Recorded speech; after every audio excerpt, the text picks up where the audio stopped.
To explain, there's the little book called Solving 9/11, The Deception That Changed the World. And the larger book is the original articles that contains all my articles that I wrote about 9/11 from September 2001 through April of 2012.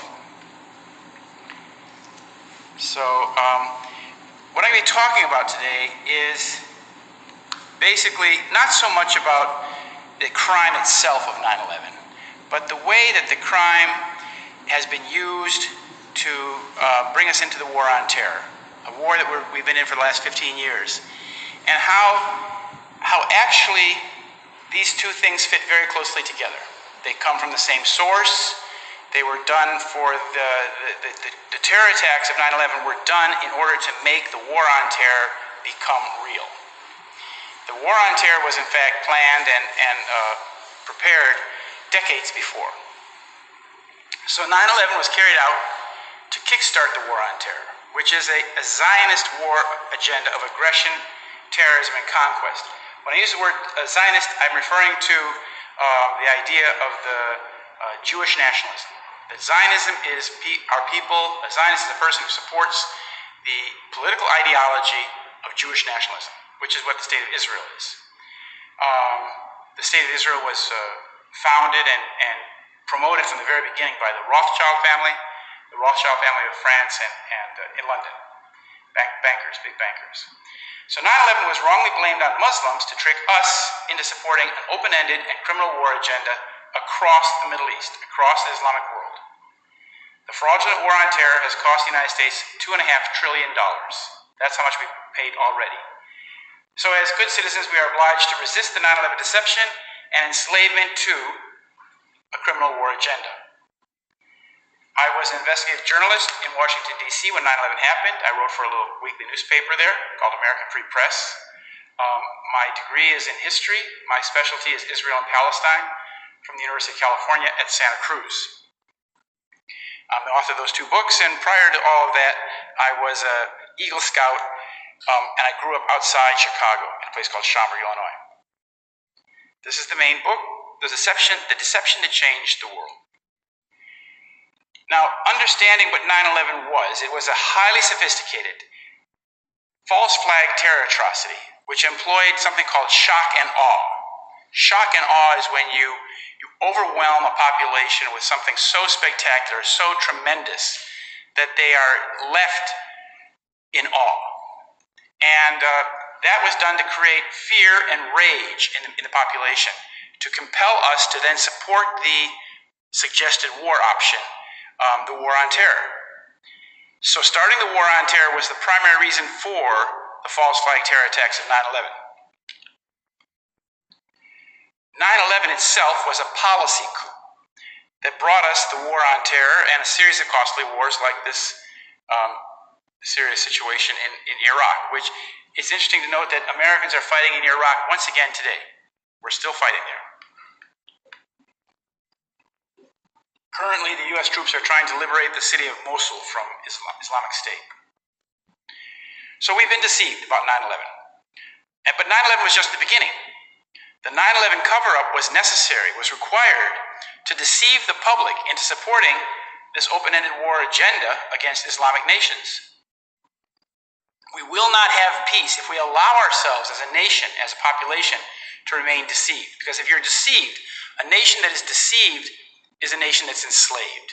If you follow the deception, if you accept the deception, then you will follow the escape that's provided for you to get out of that deception or to get safety, what you think is safety. So the media has imposed on the public this false story that radical Islamic terrorists are to blame for 9/11. This has been the story that we were given from the New York Times and the media from day one. And the only way to liberate ourselves and our nations from this madness, which we've been in for the last 15 years, is to expose the true source of terrorism. Now, I live most of the time in Europe, and I can tell you that in Sweden and Europe, the situation is very bad with refugees. We have the largest flows of refugees currently on the road in Sweden and Europe since World War II. But Sweden does a very good job of housing them, but two summers ago, Sweden was receiving 3,000 Syrian refugees per week. It's a lot. Now, what happened on 9/11 was that the Bush administration declared the attacks to be an act of war. That's a legal expression, because an act of war means that the the crime was not to be investigated and prosecuted as a crime. Rather, the military would be the agency that would seek justice for the crime. So there was no criminal investigation. This is something most Americans don't understand. There has not been a proper criminal investigation of 9/11. Rather, they said it's an act of war, and that night, September 11th, the Bush administration had a cabinet meeting, and they decided to go to war in Afghanistan, already that night. This is a statement by Larry Johnson, former Deputy Director of Counterterrorism at the State Department, on September 28th. He talked about this was in the Sun Sentinel, South Florida paper. He said they were extremely well organized. He said these guys, the 19 Arabs, were just committed zealots and willing to give it up for the cause without being key members of the network. They were told what to prepare for, what to train for. They were not the ones calling the shots. We don't have anything in history to compare with this. The only thing that comes close to it is a former Soviet intelligence operation. Now, this is a man who he was understanding already the false identities that were being used by these people in South Florida. There were 15 of the 19 Arabs lived here, and they had multiple identities. People were laying trails for them. And so this person, Larry Johnson, understood that this was a very sophisticated operation. Not something that was planned in Afghanistan. Certainly not something that was carried out by some Arab students from Germany. Now, our situation is very serious, because if the government and media are lying to us about 9/11, it means that they are controlled by the very same people who carried out 9/11. That stands to reason, because the only people who are benefiting from the cover-up are the actual culprits. A common source, both the 9/11 terror conspiracy and the war on terror were conceived and planned in Israel in the late 1970s by Israeli military intelligence. First, a little background on the war on terror.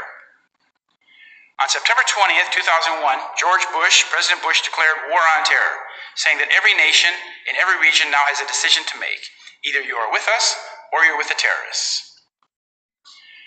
Again, the cost of the war on terror, the war fighting alone since 2001 has cost $1.7 trillion. Homeland Security about $700 billion. So it's $2.5 trillion already borrowed money laid out for the war on terror since 9/11. Now you can imagine how far that kind of money would go on improving American infrastructure or schools, hospitals, necessary things. It's been spent in wars in which the United States has no national interest. We have no national interest in Afghanistan. We have no interest in Syria. We have no interest in Iraq. But we've spent incredible amounts of money waging war there, besides the incredible loss of life. Now, the fact of the matter is that even today, even after the Orlando shooting, an American is less likely to die from terrorism as they are from being hit by lightning.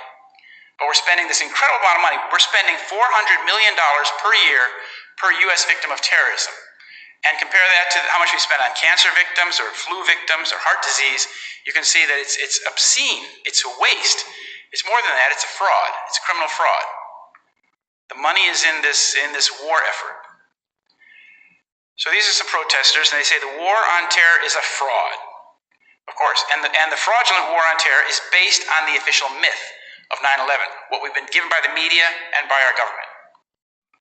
But where did the war on terror come from? Well, I'm going to explain that the war on terror is an evolution of an Israeli stratagem. A stratagem is a device to trick your enemy. The war on terror is an Israeli stratagem, a ploy pushed by Benjamin Netanyahu since 1979 to trick the United States into waging war against Israel's enemies. One of the key advocates of the war on terror is Bibi Netanyahu, the current Prime Minister of Israel. He's the longest serving Prime Minister of Israel, actually. From 76 to 78, he worked for a company called Boston Consulting in Boston, which is a Rothschild-owned company. Then in 1979, he came back to Israel and started something called the Jerusalem Institute, or the Netanyahu Institute. And the first the first event that they had was in July 1979, and it was called the Jerusalem Conference on International Terrorism. George Herbert Walker Bush spoke there. He was the July 4th weekend, and Mr. Bush was running for president, if you recall, against Ronald Reagan. And George Bush went there and attended the conference and spoke at the final session. And the purpose of this conference was to shift the propaganda, the public understanding of the threats of the world, and it went from civil rights. The switch was to international terrorism. Previously, it had been civil rights. And it's interesting, in this conference in 1979, they tried to blame the Soviet Union for all international terrorism. Now, that's important to keep in mind because, again, we see today this hostility for Russia and the former Soviet Union, which is part and parcel of the same deception. So Bibi Netanyahu made a book out of the first conference in 1979. It's called International Terrorism, Problems and Solutions, I think. Then he wrote another book. These books came out of other conferences he had. They had another conference in 1984. Terrorism, How the West Can Win, and Fighting Terrorism. So he made a career in the 80s of pushing this idea that the Western democracies, led by the United States, had to come to the Middle East to wage war against those terrorist entities who were plaguing Israel. And the logic goes something like this. He said that Israel is being attacked by these Islamic forces because they don't like Western values. And he said Israel is a piece of the West, basically, and therefore the entire West is being hit by this. So therefore the West needs to come to the aid of the outpost of Israel. And this is the same logic they use today. The father of terrorism, our modern concept of modern day terrorism actually started in Israel. And the nation was founded in 1948 very much on the back of international terrorism. And in 1974, a British journalist asked Menachem Begin, the man with the glasses, he asked him, how does it feel in the light of all that's going on to be the father of terrorism in the Middle East? And Menachem Begin, who was from Russia, said, in the Middle East, he said, in all the world. So he was taking upon himself the mantle of being the father of terrorism. He had no qualms about that. And the man in the foreground is, of course, the Prime Minister of Israel, Bibi Netanyahu, who is today the head of the same party that Mr. Begin started back in 1973. And Menachem Begin has a long history of terrorism. He was the head of the group called the Irgun in Israel, in Palestine, pre the state of Israel. And he was responsible for the bombing of the King David Hotel. There's not many photos of it. That's his handiwork there. And Menachem Begin of the Irgun and David Ben-Gurion of the Haganah ordered the bombing, which killed 93 people, including 14 British officers. Now, this particular atrocity was the worst atrocity in Israeli-Palestinian history. It killed 93 people. But what's interesting is that it's very similar to 9/11. It was in this case, what was really occurring was not just hitting the British headquarters. It was also destroying evidence that the British had collected the previous month, and the documents and the evidence they had collected would have basically ended the Zionist enterprise in Palestine because they found that the Jewish agency was involved in terror. So they had to destroy the evidence, and 9/11 was also an act in which lots and lots of evidence was destroyed. So Begin came to Israel from Russia. He arrived in Palestine in 42. He became the leader of the Irgun in 44, and then bombed the King David Hotel in 46. He also committed something called the Deir Yassin massacre, in which an entire Palestinian village was massacred, with the people were blown up inside their houses and things like that. And this was done as a spectacle in order to compel, to persuade the other Palestinians that they better leave rather than face the fate of the people of Deir Yassin. And then he became prime minister. He created the Likud. The Likud he created with his other fellow terrorists, and in 1977 he became prime minister, and then promptly invaded Lebanon. This is the emblem of his group, the Irgun, also known as Etzel. And you can see that they have this notion of a biblical state of Israel taking up a much larger piece of land than what is today Israel. This is called Eretz Israel, or the greater Israel. And this is the notion that people from the Likud have, that they have a God-given right to the whole biblical notion of Israel as far as it could expand at any point. So it goes into Jordan, it goes into Lebanon, goes into Egypt, goes into Iraq, even goes into Saudi Arabia. And as you can see on this emblem, it says in Hebrew at the top, Rakach, meaning only thus. The only solution is the gun. Only with the gun will we accomplish the territory that we desire. And what's interesting, in this group, the Irgun comes from an ideology that was promoted by a man named Zev Jabotinsky. And Zev Jabotinsky created something called the New Zionist Organization. He died in 1940, Zev Jabotinsky did. He actually wrote in 1922 that there had to be built an iron wall between the Palestinian population and the Jewish population. And that's what was built after 9/11. If you recall, in 2002, 2003, Trump wants to build his wall. Well, Mr. Ariel Sharon built his wall across the Holy Land.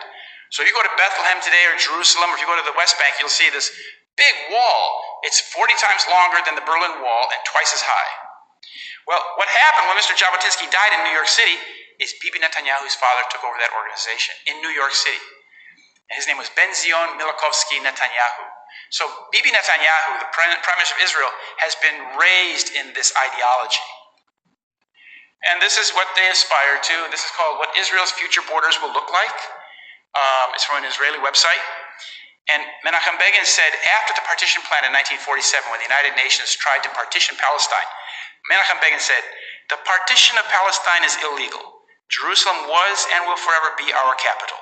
And Eretz Israel will be restored to the people of Israel, all of it and forever. Now it's important to understand that this is the doctrine of the Likud party. This is the doctrine of Menachem Begin, and this is the doctrine of Bibi Netanyahu. It hasn't changed anything. So here Begin became the prime minister in 1977. This happened to be the time when I lived in Israel. And this was an earthquake in Israeli politics because the Labor Party had been in power for 30 years prior, from the birth of Israel until this time. And then these ruthless kind of terrorist guys, they created a party and they took over. They defeated the Labor Party. And my girlfriend at the time, an Israeli labor kibbutznik, she cried. She said, this is the day that Israel died. The terrorists have taken over. So here are the troika of terrorists that took over. Menachem Begin, and on the right, Yitzhak Shamir, and on the left, Ariel Sharon. And Yitzhak Shamir, he headed another group called the Lehi, or Stern Gang. And he was responsible. His group was very, very right-wing and very militant. And they were involved in killing the United Nations envoy who was sent there to try and make peace in 1948. He was named Folke Bernadotte. He's a Swedish count there. And he was killed Bonnie and Clyde style by Yitzhak Shamir's gang outside Jerusalem. One of the members of his gang was this man's father. You might recall, this is Rahm Emanuel, the mayor of Chicago. He was also the special advisor to Bill Clinton for 8 years. And he was Barack Obama's first appointed person. He was chief of staff. And when he was chief of staff, he made a very disparaging remark about Arabs, but the media didn't seem to think that was anything, that needed to be criticized. But so Rahm Emanuel comes from that same breed, and he has that same ideology. Actually, this man, he was he was working for Bill Clinton, and in 1991, he went back to Israel and served in the Israeli army during the first Gulf War as an Israeli soldier. Here are some of the original terrorists from the state of Israel: Shimon Peres, Pinhas Lavon, and Moshe Dayan. And this photograph was taken 1 month after something called the Lavon affair. The Lavon affair is something that's not very well understood because it's not taught in any of the courses you'll study about Zionism.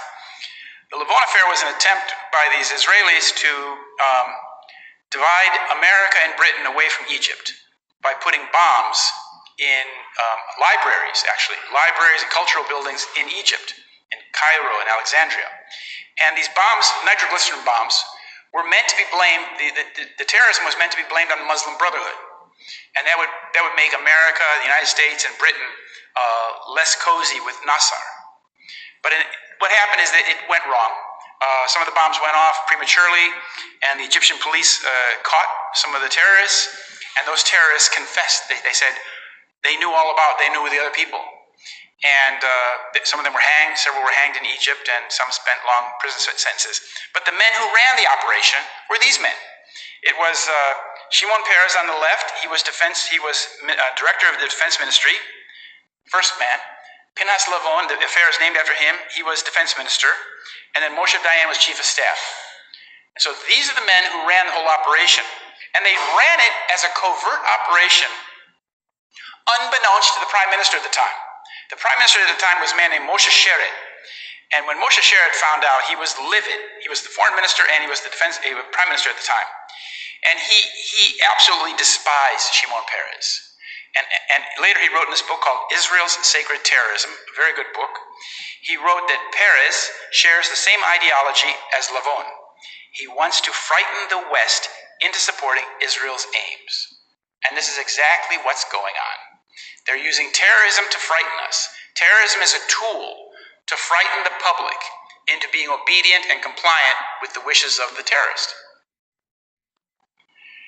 So where has this taken us? This has taken us on a very bloody path. The past 15 years, the United States has basically destroyed a half a dozen nations in the Middle East, displaced millions of people who are now wandering around Europe looking for a place to live, and killed many Americans, and greatly devastated our national prosperity and prestige. It's done tremendous damage to this country. And people have to understand that this is a deception. Because when you understand the deception, then it loses its power. And we have to inform a lot of people, and it's going to take some time, but we're trying. In 1948, when Israel was being created, before the state even became a state, the Joint Chiefs of Staff wrote 13 papers about what Israel would mean to the American foreign policy. And they wrote the 13th paper, was called Force Requirements for Palestine, 1948, talking about how much military force the United States would have to send to the region. And they said in the paper, Zionist strategy will seek to involve the United States in a continuously widening and deepening series of operations intended to secure maximum Jewish objectives. And in the paper, they described two of the most important Jewish objectives were these: the expansion of Eretz Israel, the land of Israel, into Jordan, Lebanon, and Syria. And two, the establishment of Jewish military and economic hegemony over the entire Middle East. That's what's going on today. And in 1948, this man, he was a Rothschild employee. He came from the settlement called Rishon LeZion, which was built by the Rothschild family, means the first in Zion. Well, this man, David Ben-Gurion, told his general staff, his military people, 1 week after Israel became a state, he said, we should prepare to go over to the offensive with the aim of smashing Lebanon, Jordan, and Syria. When we smash the Arab Legion's strength and bomb Amman, we will eliminate Jordan as well, and then Syria will fall. If Egypt dares to fight on, we will bomb Port Said, Alexandria, and Cairo. So for a little nation that had just escaped annihilation, he had big plans. And he was calling for, aggressing the entire region. Some people will balk when you explain to them that Israel was involved in 9/11 and you talk about this, they'll say, oh no, Israel wouldn't do that. There's many Christian Zionists in this country who say, no, Israel's our strategic ally. I would just point out they should read some history. In 1967, in the Six-Day War, on June 8th, Israeli military, Air Force, and Navy viciously attacked a ship called the USS Liberty, which was an unarmed American spy ship under the NSA, off the coast of Egypt in international waters. And it was flying an oversized American flag, and the Israeli pilots were flying over the ship. They'd been buzzing over it all morning long before the attack began. And then the attack began. They hit it with a torpedo in the middle, killing 34 Americans, and they bombed it, dropped napalm. And there was recently, or a couple years ago, the transcripts came out between the pilots and ground control. And the pilots' ground control in Tel Aviv said, identify the plane, identify the ship. And the planes called back and said, it's American, it's American. And then the command came from Tel Aviv, sink the ship, no survivors. So they intended to put this ship on the bottom of the ocean, but it was one of those old World War II Liberty hull ships, which have good compartments underneath, and it didn't go down. The torpedo went right in the middle of the ship and killed all of the guys down below with the headphones on that were, interpreting what the signal's intelligence. Killed all of them. But the ship didn't sink. But when the Americans tried to put life rafts into the water, the Israeli gunboats were machine gunning the life rafts. They had no intention. They intended the ship to go down the bottom, and had it gone to the bottom, it would have been blamed on Egypt. And this would have brought us very close to a nuclear war. But that's another story. This was Lyndon Johnson was in the White House, and he was very, very pro-Israel. And so twice, American planes were launched from aircraft carriers off the coast of Greece to rescue the ship. And twice, McNamara and Johnson called the planes back. He said, I will not embarrass an ally. So 171 Americans were brutally wounded on the ship, 34 killed. And that little piece of history is not generally well known in America because it's not taught. It's simply suppressed. So 7 countries in 5 years. This is General Wesley Clark, and he went to the Pentagon 10 days after 9/11. He said, I went through the Pentagon and I saw Rumsfeld and Deputy Secretary Wolfowitz. And he said, one of the generals called me in and said, sir, we've made the decision we're going to war with Iraq. And he said, we're going to war with Iraq? Why? I don't know, he said. He said, I came back a few weeks later, and by that time we were bombing Afghanistan. I said, are we still going to war with Iraq? He said, sir, it's much worse than that. We're going to take out 7 countries in 5 years, starting with Iraq, then Syria, Lebanon, Libya, Somalia, Sudan, and finishing off Iran. And he said this in March 2007 in several speeches. Now, you can see from that shopping list, 5 of those nations have already been done. Lebanon is already pretty much broken up along ethnic lines. And really the only one that's left is Iran. And you see with our current president, Donald Trump, he's very gung-ho actually at least what he says, in waging war with Iran. Now, waging war with Iran would be disastrous for us and for the whole region. So I hope he doesn't do that. I hope he has enough sense to avoid that kind of thing. But this is the shopping list. Now, whose shopping list is this? What American interest is it? Wesley Clark was confused. What American interest is it in overthrowing these 7 Middle Eastern countries? Well, it's an Israeli plan, and it's called the Yinon Plan, named after the guy who wrote it, Oded Yinon. Oded Yinon published this in an Israeli magazine called Kivunim in 1982 in February. And Kivunim is the journal for Judaism and Zionism. It's published in Jerusalem by the World Zionist Organization. That's the very top of the Zionist enterprise. Like I said, that's the state of Israel. Zionism is the ideology upon which Israel is based. And the Yinon Plan, according to the man who translated, Israel Shahak, a professor of chemistry, he said it represents the accurate and detailed plan of the present Zionist regime, the Likud, for the Middle East, which is based on the division of the whole area into small states and the dissolution of all existing Arab states. So what it means is something called Balkanization. You break up a country, a big country, and you reduce it to ethnic components, like what we've done in Yugoslavia. Yugoslavia was a large socialist state, in southeastern Europe, and now today it's, I think, 7 little statelets. Iraq is de facto 3 states today. Kurdistan in the north, the ISIS area, Sunni area in the west, and the Shiite area in the south. Syria is very fragmented. Whether it stays that way or not, we'll see. Tripoli, Libya has been fractured into 2 or 3 pieces. Sudan is now de facto or de jure 2 countries, South Sudan and Sudan. Somalia is chaos. Yemen is chaos. The whole Middle East is chaotic. We don't see it that much because our media is more interested in manipulating our point of view than informing us of what's happening. But a day doesn't go by that some terrible atrocity doesn't happen in one of those countries. So this is the Yinon Plan. And thanks to Israel Shahak, personal friend of mine, in 1982, he translated this document into English so that we would understand what the Zionist policy or plan was for the region. So after 9/11, the Israeli connection, of course, became more pronounced. And here you have at the White House, you have at the Pentagon, you have something called the Defense Policy Board. And the Defense Policy Board is a bunch of civilians, basically at that time neocons, Jewish neocons, who made policy for the Pentagon. And the head guy was Deputy Defense Minister Secretary Wolfowitz at the head of the table here, and across the table, smiling with the mustache, that's Rabbi Dov Zakheim.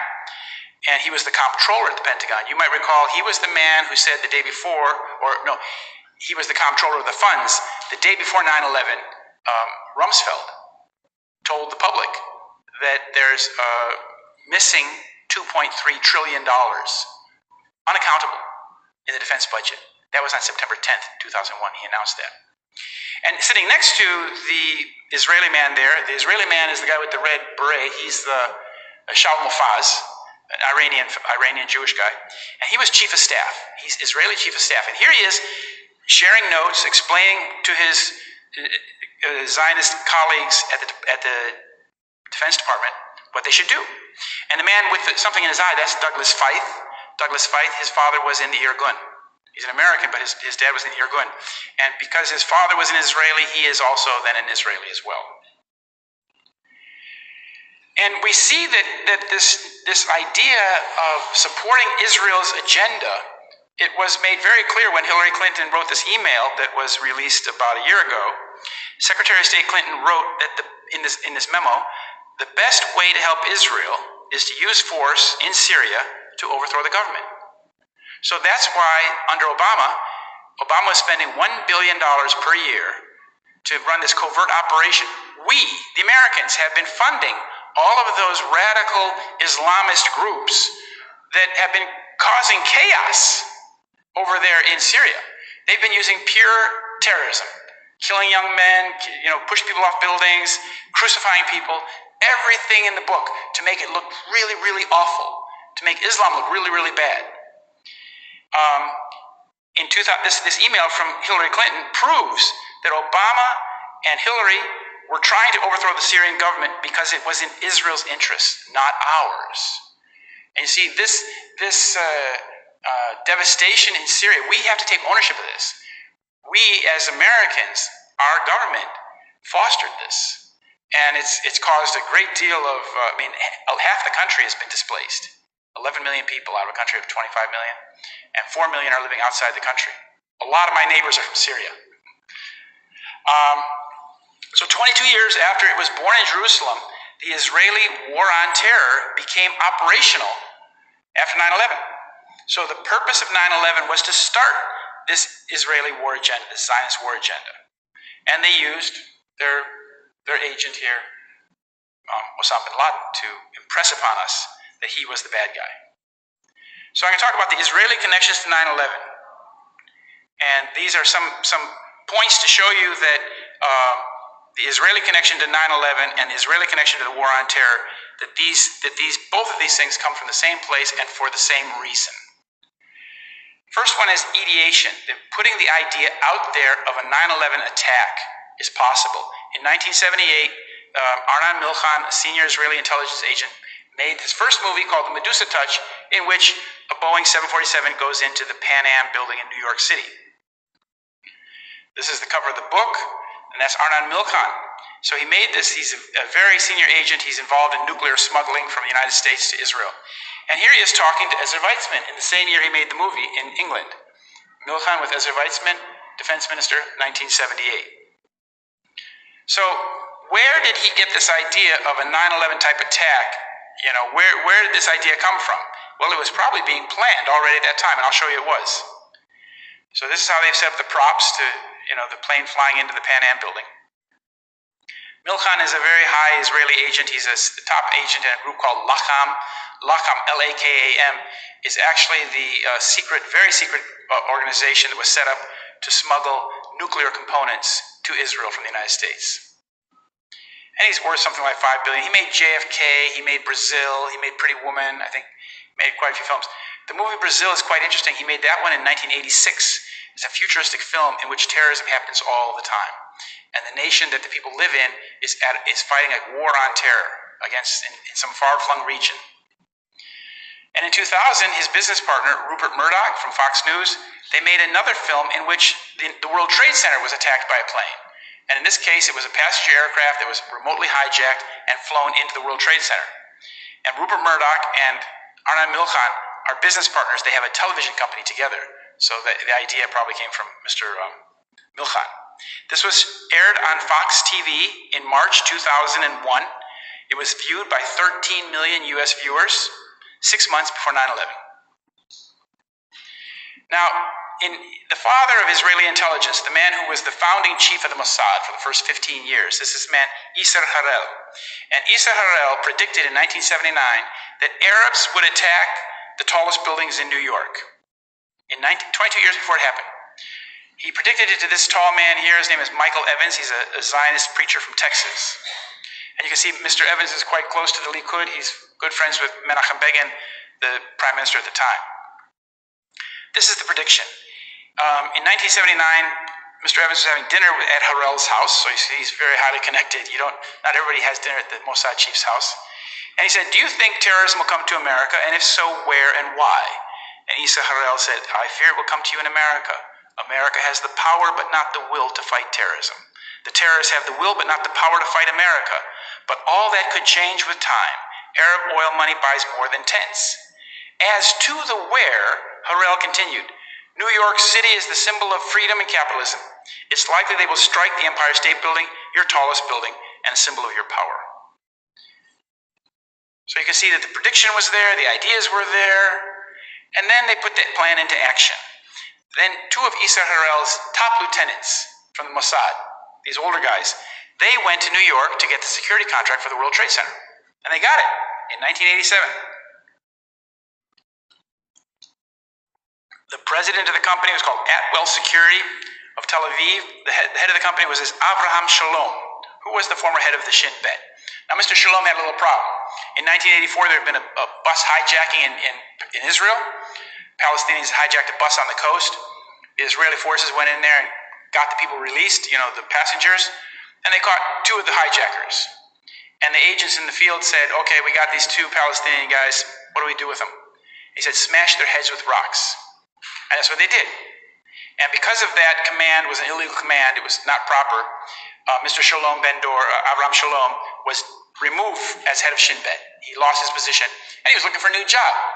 So he went to New York under Mossad and got a job in charge of security at the World Trade Center. Now, Atwell Security of Tel Aviv was the company that was set up to get the contract for the World Trade Center.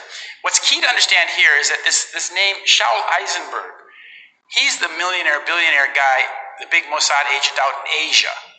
And he spends most of his time in Japan and China and whatnot.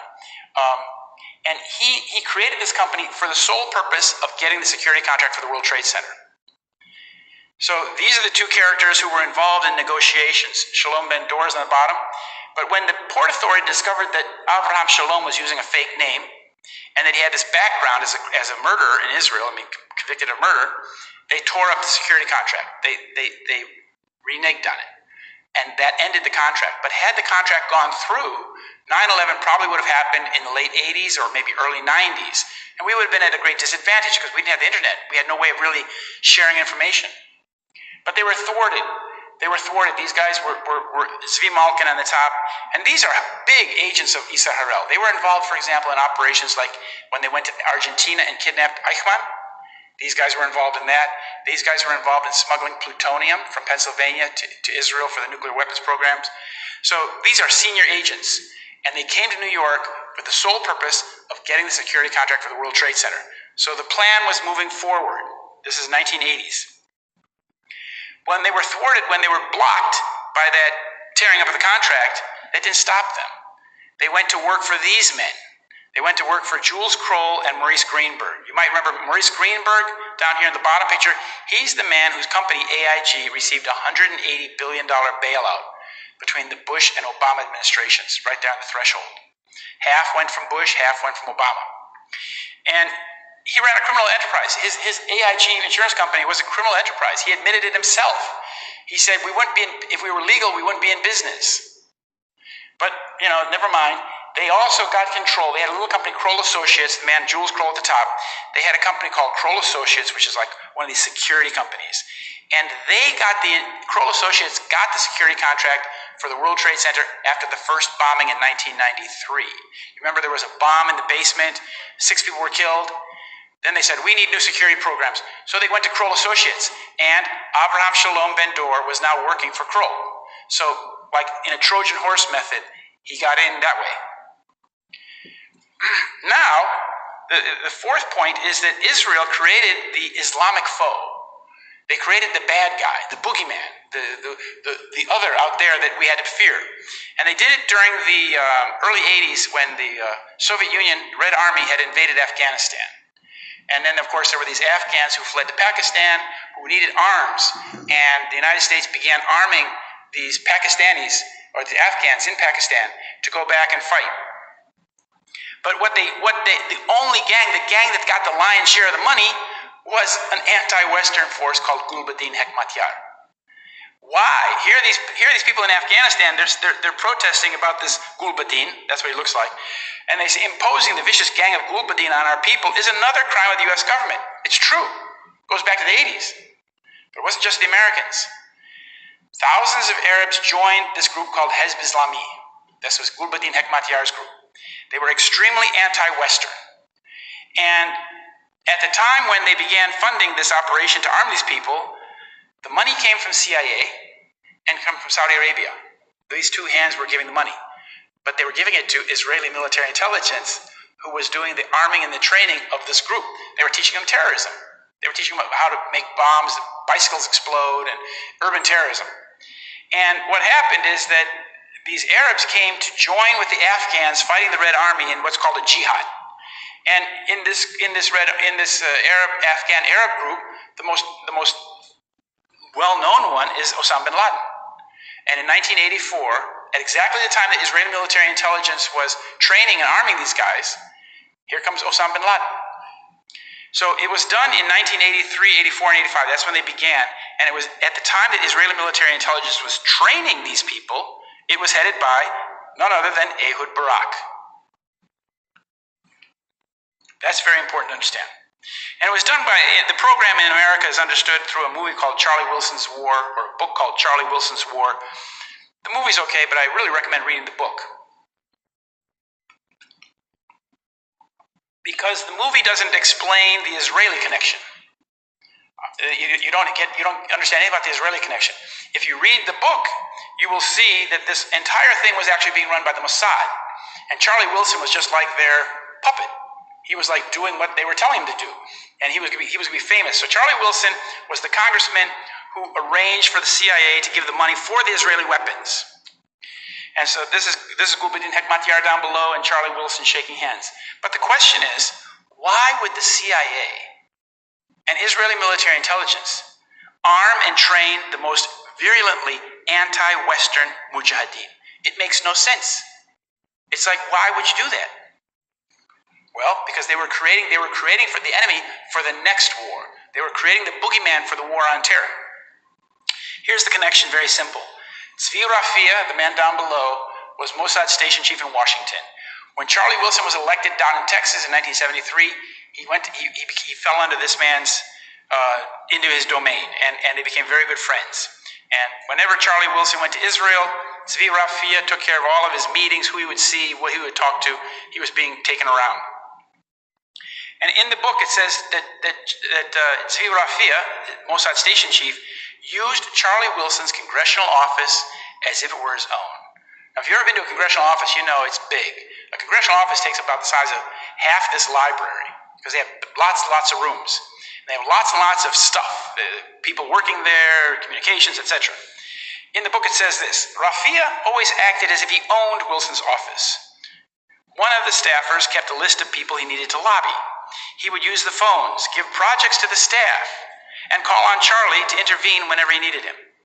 So he was using American workers, interns and whatnot in the congressman's office to work for Israeli intelligence. Aren't they clever? And here's Osama bin Laden's first trainer. This is a very interesting story. I can't go into great detail. The man's name is Ali Muhammad, 1M. It's not misspelled. That's Ali Muhammad. And you'll read about this guy. There's a lot written about him. He's a Hebrew-speaking Egyptian. Now, I can tell you, I've lived in Egypt, I lived in Israel. You don't learn Hebrew in Egypt. So he learned Hebrew on the job, and he's probably a triple agent. He was the first trainer for Osama bin Laden. He also set up the cell in Nairobi that bombed the U.S. embassies in Africa. He also trained the men who bombed the World Trade Center. He also trained the men who shot Rabbi Kahana. He was involved in everything. And this man was finally put in prison in a federal penitentiary in this country for his involvement in bombing the African embassies, the embassies in Africa. And from the federal penitentiary, he simply vanished without a trace. And here, Gul Badin becomes Al-Qaeda. In 1994, after losing Saudi and Pakistani support, the remainder of Hezb Islami merged into Al-Qaeda and Taliban. Taliban is basically the Afghans, the Pashtuns, and Al-Qaeda is the Arab-speaking. So these are the people who were trained by Israeli military intelligence. They became Al-Qaeda. So then the next point is that, after that bombing in the World Trade Center in 1993 in February, the case became a Zionist case again. The prosecutor was Michael Chertoff and other Zionists. Michael Chertoff was the chief guy in New Jersey because the conspiracy happened in New Jersey. And it fell into the court of his fellow Zionist judge, Michael Mukasey.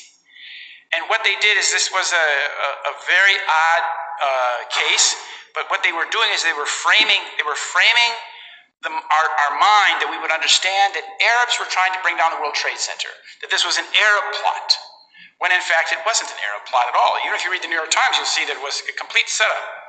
It went like this: February 1993, the first false bombing hit the World Trade Center in the basement. It caused a lot of damage, but it didn't go anywhere near bringing the buildings down.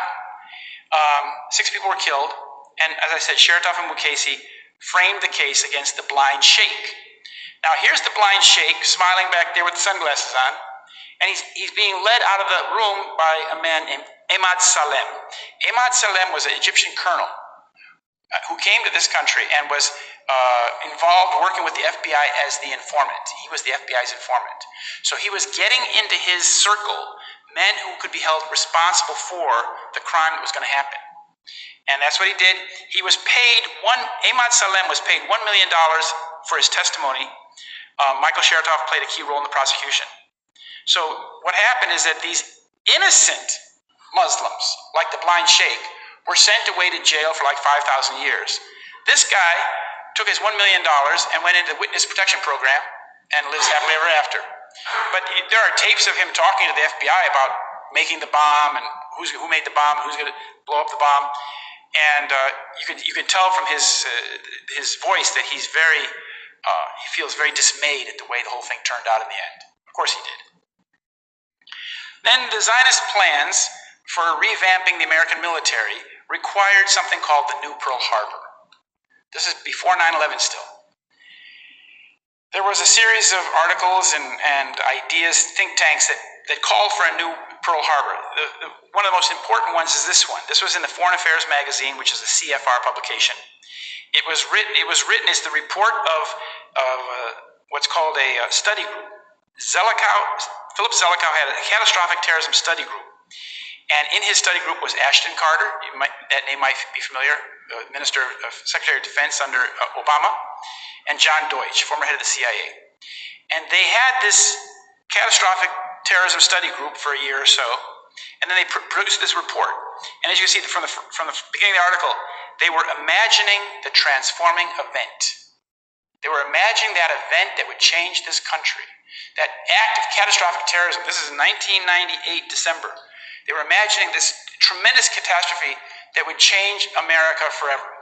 And this paper was basically laying out, when that happens, what we would have to do. This is like think tank material. Here are the two of the men that wrote it, along with Philip Zelikow.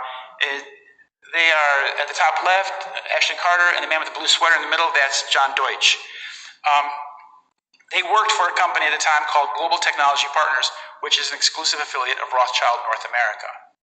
Now, you'll hear throughout this presentation many times Rothschild, because what you find is that in almost every case, The entity that's doing the dirty work is owned by the Rothschilds. The Rothschilds are 2 or 3 steps back, but they're always part of the picture, but they're like behind the scenes. And of course, the Rothschild North America owns this company because they make acquisitions and investments in technology, defense, and aerospace-related companies. Because that $2.5 trillion has to be spent somewhere. Somebody has to take it home at the end of the day. And they want to be the one to take it home. So again, this is another group called the Project for a New American Century. And 1 year before 9/11, they came out with a paper called Rebuilding America's Defenses. Again, it's a policy paper, how America should be in the paper it said that the United States should invade Iraq and build permanent bases in Iraq, whether Saddam Hussein is there or not. And then they call this transformation, even if it brings revolutionary change, America being the police of the whole world, is likely to be a long one, absent some catastrophic and catalyzing event like a new Pearl Harbor. 1 year before. If you recall the debates in the year 2000, in the presidential election of 2000, George Bush was asked several times what was his opinion on regime change. Because the people who knew, the politicians, the journalists knew that this was in the cards, and they wanted to see what he would say about it. Now, the next point is that Israeli Mossad controlled security at U.S. airports on 9/11. So that's a foreign country's intelligence controlled passenger screening and security operations at Boston's Logan, at Newark Airport, at Dulles on 9/11. The company is called ICTS, and these are the 3 principal executives: Ed Zuckerman, Yair Shamir, and Boaz Harel. Israelis. Mossad and Zuckerman is the Rothschild guy. Next point is Israelis create false histories for alleged hijackers. So 15 of the 19 hijackers, alleged hijackers, lived in Florida, down south in Hollywood and Delray. Duplicate licenses had been issued for at least 6 of them. The strange thing was, one guy would go get his license on a Wednesday. The next day, on Thursday, somebody using his name would call up to DMV or whatever you call it here, motor vehicles, and say, yeah, I moved to a new apartment last night and I need a new license for my new address. Can you send one to me? And they did. And they did like half a dozen like that. And it happened the very next day. This was reported in the Florida press. It's very interesting. So somebody was creating false documents or duplicate documents for these fellas in order to create false histories. Now, that's a little bit complicated, but it's very well explained in this book, which was written by John Le Carré. Again, it's a film and a book, but I recommend the book first because the movie's a little complicated. Because this stuff is a little complicated, to be quite honest. But in this book, The Little Drummer Girl, it's written with the help of Israeli intelligence agents from the head of the Shin Bet military intelligence. They helped John Le Carré write the book in 1982. And what they do is they lay a false trail for a Palestinian guy from Turkey all the way to Germany. Then they blow up a synagogue, but they don't really blow it up. They put charges in the windows and things like that. They make it look like a bomb. And then they blow up the car with the Palestinian guy in it. He's dead already. So that the takeaway is that Palestinian terrorists are blowing up synagogues in Germany. But none of it happened. It's all fake. It's Israeli control. So the book is very interesting. And in the book, the Mossad guy says to the actress Diane Keaton, who is the actress, she's working with the Mossad in this operation. And he says, terror is theater. Theater is a con trick. Do you know what that means? Con trick? You've been deceived. It's all the name of the game, deception. Terrorism is all about deception. So in July 2001, the Zionists got the control of the World Trade Center. Basically, 5 weeks before 9/11 happened, they got control. How it happened like this, it's very interesting. Ronald Lauder, the son of Estee Lauder, the cosmetic magnate, he was made the director of Governor Pataki's privatization scheme. And this is for the state of New York. And he decided what properties would be privatized. And he decided we'll privatize the World Trade Center. You have to understand the World Trade Center was basically public property. It belonged to the states of New York and New Jersey, the Port Authority. And so they shifted these 2 monstrous buildings, these 2 huge buildings, to private ownership for a penny, for really a penny. And they went to this Larry Silverstein. This is how it happened. Ronald Lauder ran the scheme, and Lauder is very closely connected to the Mossad. He actually has a school called the Lauder School of Government, Diplomacy and Strategy at Mossad University in Herzliya, IDC, Interdisciplinary Center. And at his school, the Lauder School, the head of the Institute for Policy and Strategy is none other than Danny Rothschild, this Israeli High General, Aloof Major General Danny Rothschild. He's also from Rishon LeZion. So I guess those Rothschilds, when they made their settlement down there, their first settlement, they left some children behind. And so that's the connection there. Now this man then turned over the negotiations to this man here at the top, Lou Eisenberg. Lou Eisenberg was the Director General, Executive of the Port Authority of New York and New Jersey, the owners of the building. And then there was some convoluted negotiations going on with a company called Vornado Realty and Larry Silverstein. They made the negotiations very tough for Vornado, so Vornado got up and walked out. And then they went to Larry Silverstein. Now there's a connection here as well.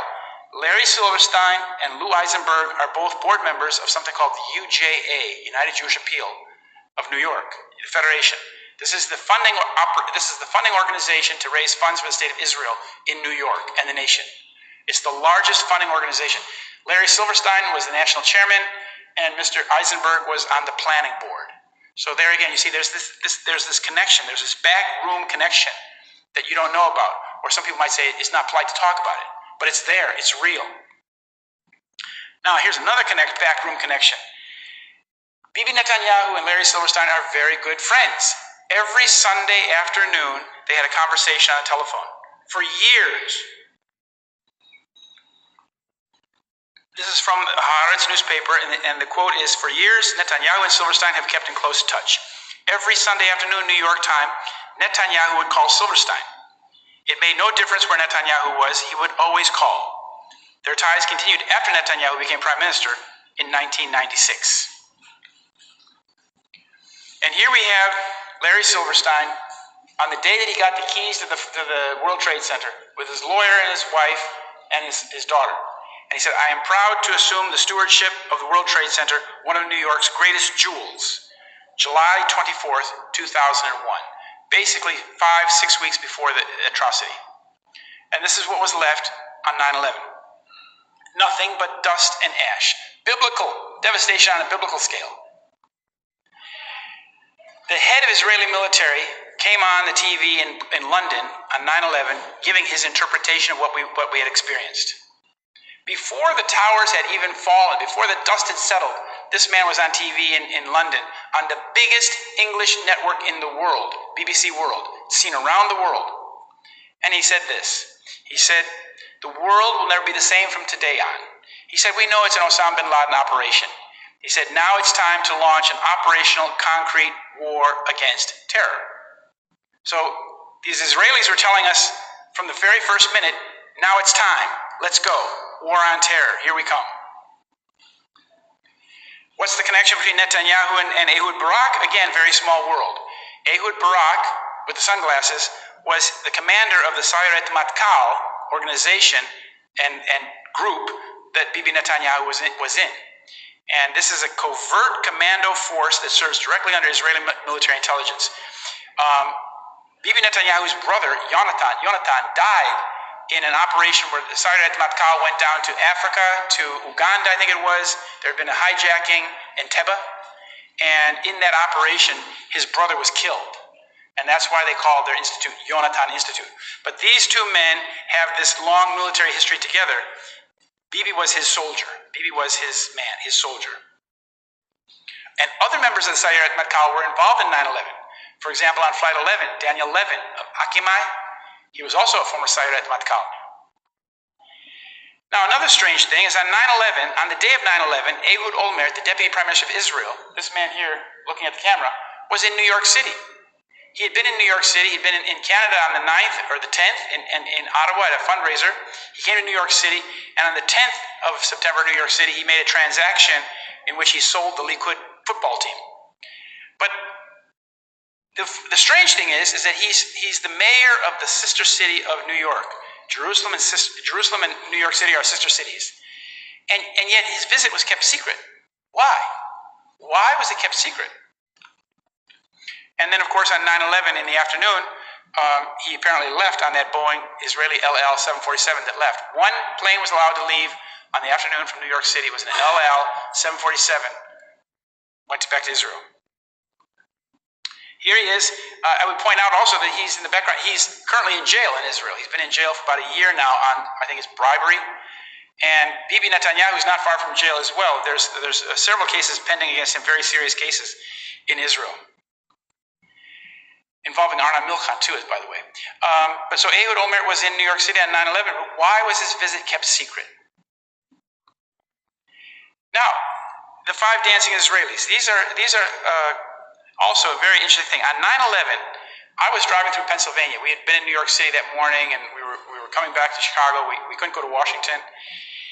And Ted Koppel came on the news about noon and said that the FBI was looking for 5 Middle Eastern men who were seen videotaping and celebrating the attack on the World Trade Center. I thought, that's interesting. That was the first time Middle Eastern had been mentioned. I told my wife, they could be Israelis, because Israelis are Middle Eastern. And lo and behold, that's what happened.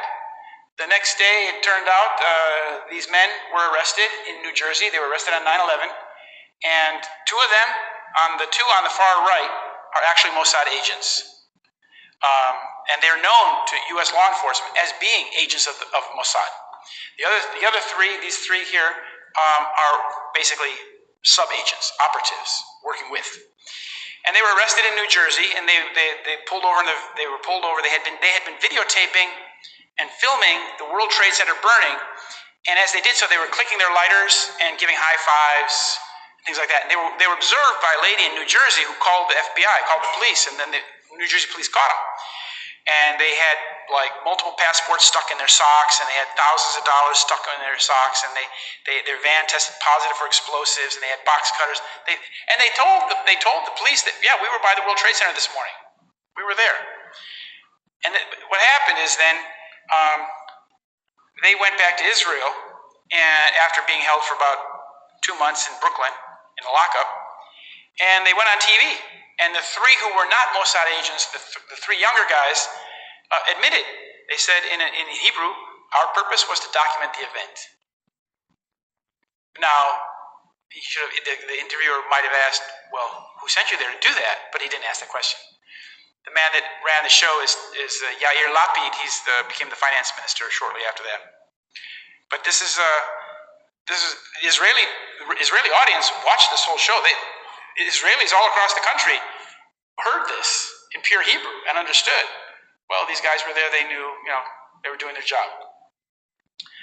Now, another point is that thousands of Israelis were reported to have been at the World Trade Center that day.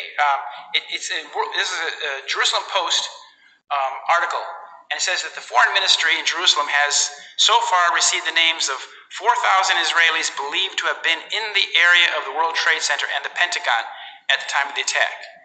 Now, that's how many people called in, how many families called in and said, I'm worried about Shalom, I'm worried about this guy, I'm worried about that guy, my son is there, my husband's there.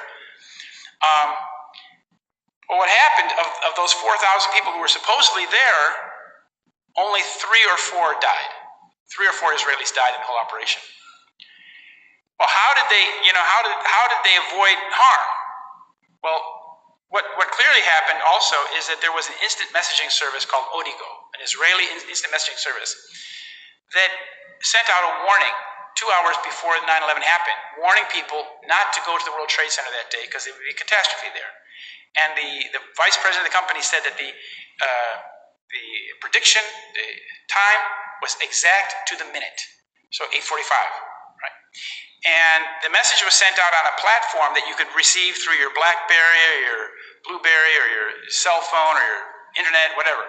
And so all platforms.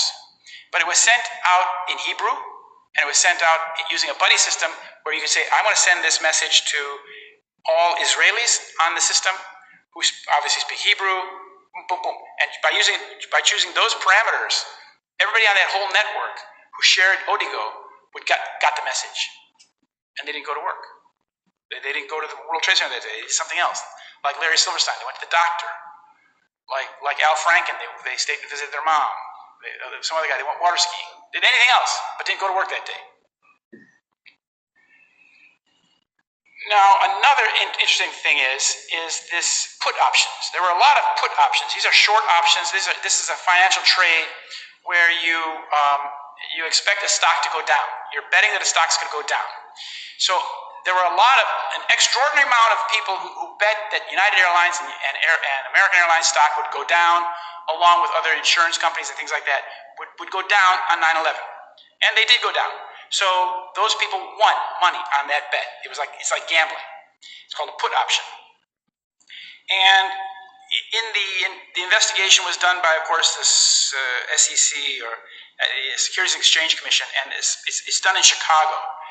This options trading is centered in Chicago Board of Options Exchange. And what we found out from this is that a single U.S.-based institutional investor with no conceivable ties to Al-Qaeda purchased 95% of the United Airlines puts on September 6th as part of a strategy that also included buying 115,000 shares of American on September 10th. This is from the 9/11 Commission report, a footnote. Well, it turned out that little company belonged to this man who was the executive director of the CIA at the time. His name is Buzzy Krongard. Krongard is a fake name. It's actually a Polish Jewish name. But he said, it was written in the Independent newspaper, to the embarrassment of investigators, it has also emerged that the firm used to buy many of the put options was headed until 1998 by Buzzy Krongard, now executive director of the CIA. Until 1997, Mr. Krongard was chairman of Alex Brown Incorporated, America's oldest investment banking firm. And this is based in Baltimore, and it's connected also to Deutsche Bank and things. But Buzzy Krongard, there with his wife and his friend, lives on this huge estate. This is the view from Google. This is his estate in Maryland. And I called him up. I did call him up, and I sent him my books for free. I should have charged him, but I sent him the books because you can actually get through to some of these people, and you can embarrass them a little bit. You can let them know that we know something about you.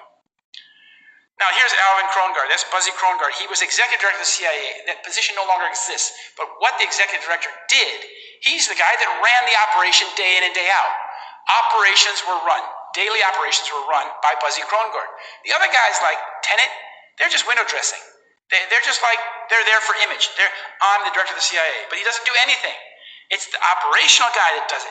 When you look at organizations like that, you gotta look at who's number 2 and number 3. Those are the guys who get the job done. But if you look here with Buzzy Krongard, here's Buzzy Krongard is here, his wife is here. You see the direct line from his wife to Rothschild Asset Management.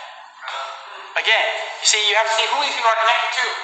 And Central Intelligence, of course, and Alex Brown, director of Alvin. The Rothschilds are not mentioned in the news, but they're right there. And now the next point is that the investigation of 9/11 was a terrible crime of mass murder, but it was not investigated as such. Rather, it became a non-investigation headed by this man. And he's an Israeli national. His name is Michael Chertoff. His mother was a Mossad agent. He was raised in Israel. He grew up a lot of his childhood in Israel. And he was the assistant attorney general in charge of the criminal division of the Department of Justice on 9/11. So it fell into his lap. He was the person in charge of prosecuting the crime, if there were to be any prosecution, but there was no prosecution. Rather, John Ashcroft put Chertoff in charge of the 9/11 Commission, and for day-to-day decisions, Chertoff has the last word. Now, if you remember anything about John Ashcroft, he's gone deep into hiding now. Ashcroft is a Christian Zionist from Missouri who actually lost an election to a dead man. And now he has a company called Ashcroft Consulting, and his number one client, Israel Aircraft Industries. So they keep him on the gravy train to keep him silent, so he doesn't cause any problem. And then Michael Chertoff became the second head of Homeland Security. I point this out because this is very important, because in this position he was able to maintain his control of the evidence. You have to understand, the evidence of 9/11 was destroyed, and access to and discussion of the evidence was verboten because Chertoff was in charge of it. So all the crucial evidence was destroyed, but due to something called SSI, Sensitive Security Intelligence, I think it's called, Michael Chertoff remained in the position of overseeing. He was the spider. He remained the spider in charge of access to the evidence until he finished his term here. So like for the better part of the first decade, Michael Chertoff controlled all access to 9/11 evidence. And what they did is they destroyed it. And again, I sound like a broken record. the destruction of the evidence from the World Trade Center was done by 2 Zionist junkyards in New Jersey.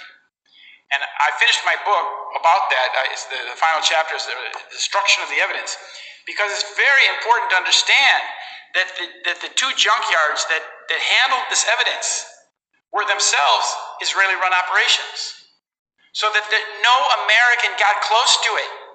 One of the junkyards was the Naparano junkyard. Naparano, he's an Italian guy, right? He had his family-run junkyard for generations, but just like a year before, 6 months before, some Israeli gangsters from Canada, CIBC, came down and bought out his junkyard, and then they hired him as consultant for them. So he would then only act as consultant. His junkyard, Naparano, but what happened here is that the junk was taken, this stuff was taken across the river to New Jersey. It was being cut up 24 hours a day, 24/7, it was being cut up into pieces 5 feet and shorter, mixed with other scrap, and put into ships going to Asia. And they had just dredged the Claremont Channel to facilitate that these larger ships would be able to take this stuff to Asia. They could go right up to the junkyard, and they dredged the channel. The junkyard had paid $25 million to have that channel dredged. This was all set up before. And the guys that oversaw the whole network of trading the steel to China, they came to the United States from Mark Rich. They were Mark Rich's team. 2 Belgian Jews came over, and they set up the organization to get the steel to China. And the steel was being sent to China at a time when scrap steel was at the lowest value point in 50 years. And you're spending $25 a ton to ship it to Asia? It makes no sense unless the only reason you're doing it is to destroy the evidence. It makes no business sense. So they had tons and tons of the steel that had to be destroyed, because the steel, you see, would show what destroyed it. No steel frame building has ever fallen due to fire. So other agents were used, thermite, super thermite, and other things. And the steel has a memory of that. You can look at the steel, you can see what vaporized here, it melted there. You can see explosions leave indelible traces on steel. You had to destroy it. That's what they were doing. And then Zionists presided over the 9/11 lawsuits. There was a lawsuit, tort litigation, with 96 families who refused to take the money. They didn't take the compensation money. They held out for a trial, 96 families, and one by one, they were settled out of court. And this is the judge who said, money's a great lubricant. You should take the money and go. And here's the judge. Alvin Hellerstein was the federal judge who handled the 9/11 tort litigation. His son Joseph had a conflict of interest. His son was a lawyer in Israel that represented the key defendant, ICTS, that company I showed you before, the Kugerman Rothschild company that ran security operations at the airports that day. That was the key defendant. The families wanted to know who's responsible for the loss of their loved one. And that airline security company, the passenger security company that let those guys on the plane, if they were even on the plane, was obviously the key defendant. But the judge, he said at the end of the trial, you're just a parent company. I don't see why you're here. You can go home. So he excused that company, the Israeli company, flat out. The Mossad company got excused by the Zionist judge. Basically is that you saw the ICTS company was headed by a guy named Kuckerman. His son, Joseph Hellerstein, was an Israeli lawyer with the firm that represents Kuckerman, which is the parent company of ICTS. And again, Kuckerman was also the CEO of the Rothschild Group in Israel and chairman of the Israel General Bank. So that's the situation, but I couldn't get the New York media to report this. I presented this in several articles. I talked about it a great deal when I discovered it. Finally, one of the lawyers took it to the U.S. Supreme Court and asked that it be entered into the document as a record. But he was scolded by the court and sanctioned for anti-Semitism. And here are the people that dealt with settling the cases. As I said, there were 3,000 wrongful death cases, basically. The top man is Kenneth Feinberg. He's always special master. He was special master in this case of the 9/11 Compensation Fund. And he dealt with every family and gave them, with his wife, some money. Whether $1 million, $2 million, $5 million, it was up to him. And he and his wife did this together. And his wife is executive of the United Israel Appeal and the Jewish Federation of Washington. And she sits on the board of governors of the Jewish Agency. So you can see these are, again, highest level Zionist players. dishing out the U.S. compensation to these poor people. And Sheila Birnbaum, the lady down here, is then the lady who dealt with the remaining 96 families, those people who held out for a trial. Because once you take the money, you're out of the litigation. The 96 families wanted to stay with it and find out who did it. And one by one, she waged what I call a judicial war of attrition. One settling family after family after family. 96 families would fill this room up. And one by one, they were settled. So that here we are, 15 years later, there has never been a trial for 9/11. There never will be a trial for 9/11. There's been no legal discovery in the court. That's what they wanted. Because when you carry out a false flag terror operation like this, there are three things you have to control. You have to control the investigation and access to the evidence. That was Michael Chertoff. You have to control the interpretation, how the event is explained to the people. And thirdly, you have to control the litigation so that no legal discovery comes out that will contradict the official story. And this Michael Mukasey, he was part of that. He was the judge who oversaw the 1993 bombing case, which was American people that Arabs and Muslims are trying to break down the World Trade Center. That was the takeaway. They even made movies about it. So that at the end of the movie, one of the bad Arabs is in the back of the vehicle, handcuffed and everything, and he says, they drive past the World Trade Center, and he says, next time we'll bring them both down. So that people watch and say, ooh, that nasty Arabs can bring down the World Trade Center. So then when it does actually happen in reality, you say, oh yeah, sure, dude, yeah, did you see the movie? Yeah, it's Arabs did it, sure, who else?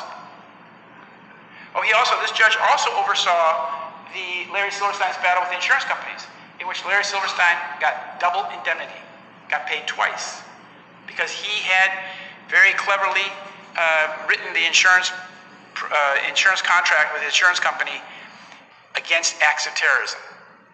And so he received double payment, two separate acts of terrorism.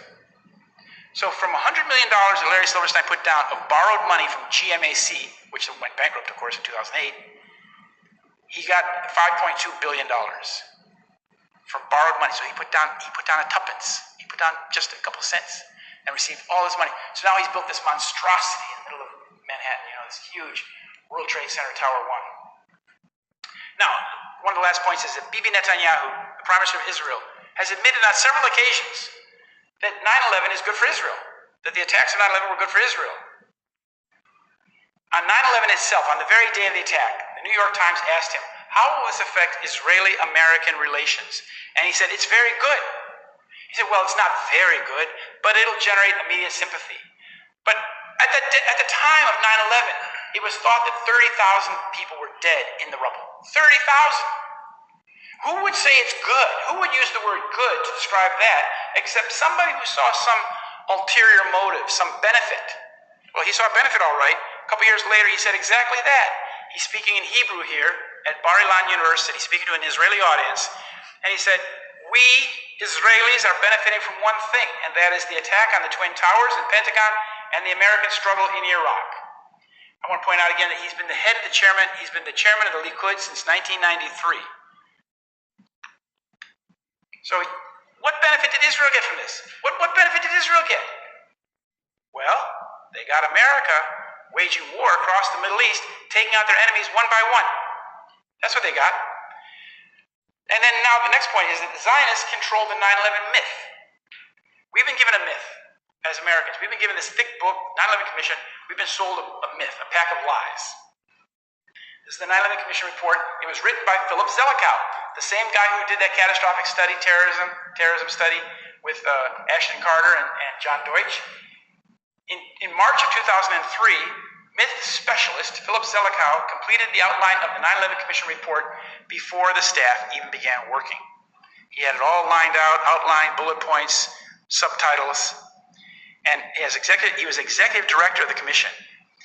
And he was chosen after Henry Kissinger was turned down. Henry Kissinger was going to be the guy, but then when Henry Kissinger didn't want to, release his list of clients, they gave it to this guy. So this is a very important position because as executive director, he framed the agenda, led the research staff, and decided what evidence the commission would see. That's very important. It's like how it works in a courtroom, right? What evidence they allow you to see.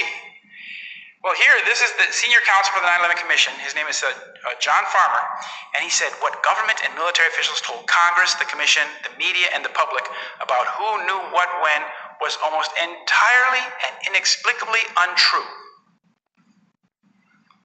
And the commissioners themselves said, to this day, we don't know why NORAD told us what they told us. It was just so far from the truth.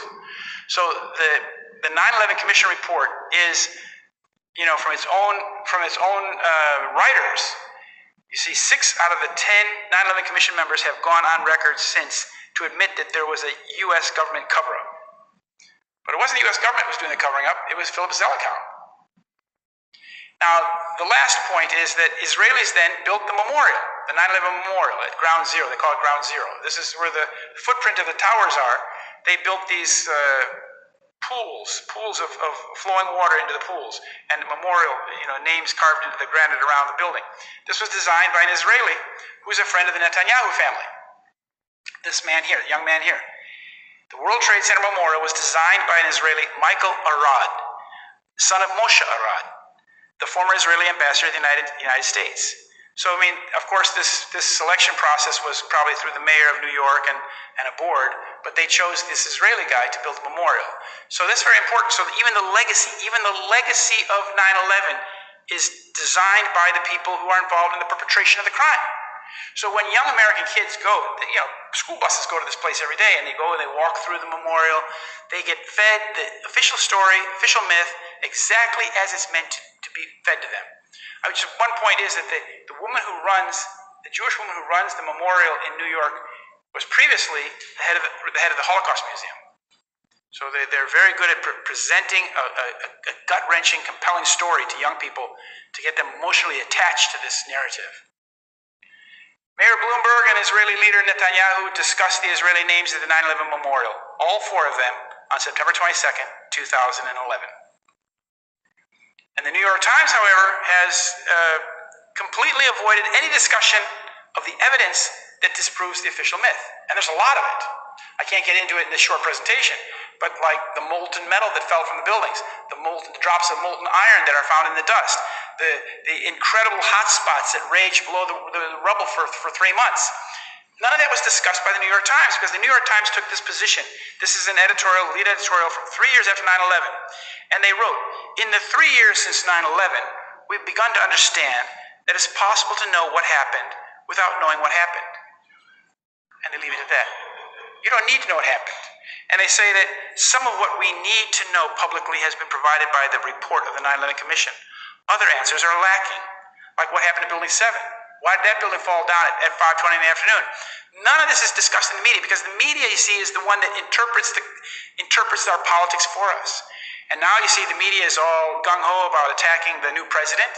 At that time, they were just gung-ho about telling us that Islamic terrorists are a threat to our nation. They destroyed the World Trade Center, and we have to go to war against...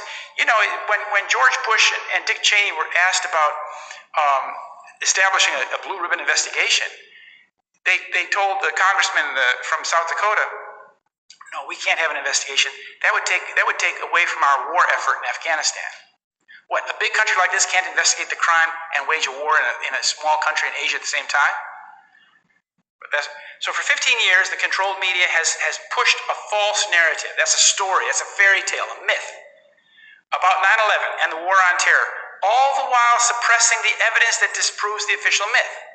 So the American people are like in those kids in Socrates' cave. You're only seeing a shadow play on the wall. You're not getting the truth. You're not getting any of the truth about 9/11. It takes a lot of research and time and effort but the information is there. The actual evidence of the lies, proving the lies, is all there in the government documents. But the media doesn't tell you about it. That's the catch. And how does that work? Again, the Rothschilds. Rupert Murdoch here, he's the owner of like 160 newspapers in this country. He owns Wall Street Journal, he owns Paramount, he owns all kinds of Chicago Sun-Times. He came to this country from Australia in the 1980s and started buying up media properties across the country. Now, nobody said, like, where's the money come from? How does this little guy from Australia come over here and start buying up newspapers like Chicago Sun-Times? What, these guys in America don't know how to run a newspaper? Well, he was backed by a guy with very deep pockets, Jacob Rothschild here. And why do they do this? Well, first of all, media moguls like Rupert Murdoch, who have promoted the lies about 9/11, he owns Fox News, by the way, and war on terror, are complicit with the terrorists who bombed the Twin Towers. And the Rothschild banksters create media moguls like him in order to control public opinion. Now, here's another point, minor point perhaps, but these two men own the oil on the Golan Heights in Syria. Golan Heights is occupied territory, of course. It's Syria. Israel's occupied it since the Six-Day War. There's an oil company up there working to extract the oil from the Golan Heights. It's illegal, of course. It's owned by these two men. And furthermore, Mr. Rothschild owns the oil in northern Iraq, the largest oil company in Kurdistan, where 10,000 U.S. troops are currently fighting. He owns the oil company since 2002. So you see, there's always a little catch in there. There's always some little nugget, some strategic asset, some mineral that they want out of and they always extract it. In Yugoslavia, his son Nathan Rothschild took over Montenegro, basically the whole Montenegro, one of the small, very beautiful parts of Europe, and they have a nice Bay of Kotor there. And the Bay of Kotor, Nathan Rothschild and his friend Oleg Deripaska, they built a large marina, casino, all that kind of stuff for yachts. And they had a business partner. Business partner was Saif al-Islam Gaddafi. Interesting. I wrote about this. Gaddafi is working with Nathan Rothschild in Montenegro with Oleg Deripaska. These guys are gangsters. Why is? And then you know what happened to Saif al-Islam. He's wanted man now. His family, all the gold of Gaddafi's gone, disappeared. The $285 billion in their Swiss deposits have disappeared. Where did it all go? Libya was plundered. And I think that when they got buddy with Saif al-Islam, they found out where the gold was. And they found out where the accounts were. Then they said, now we go to action. And by the way, the Rothschilds also own, in Mali, in West Africa, they own the 3 oil companies that have a 10-year plan to extract all the gold from Mali. Now, Mali has historically been a gold-rich country in Africa. And you remember when the French went down there and they started fighting with these northerners and southerners in Mali? Made it sound like this was an Al-Qaeda operation. No, they were protecting the gold fields. So, the final slide is this one. We've lost a couple people from our audience, I'm sorry to say. But this is Dr. Alan Sabrowski, who wrote this piece called Treason, Betrayal, and Deceit, 9/11 Beyond in 2009. And this sums up what I've tried to present here, is that the evidential trail, the trail of evidence for 9/11 and the wars in Afghanistan and Iraq runs from PNAC, Project for a New American Century, AIPAC, American Israeli Lobby, and their cohorts, through the mostly Jewish neocons in the Bush administration, and back to the Israeli government. None of the denials and political machinations can alter that essential reality. And that's where I end. You can see that the evidence indicates that both 9/11 and the war on terror come from the same place and it's part of an agenda. And we have been deceived. It's not an American agenda. We are being bled dry. We've been snookered into this. We've been deceived. And a nation that is so deceived cannot survive. If we don't awaken from this deception, and if we don't put an end to this horrendous crime and expose who really did 9/11, it'll be bad for all of us. So thank you very much. If anybody has any questions they'd like to ask. Thank you. Yeah.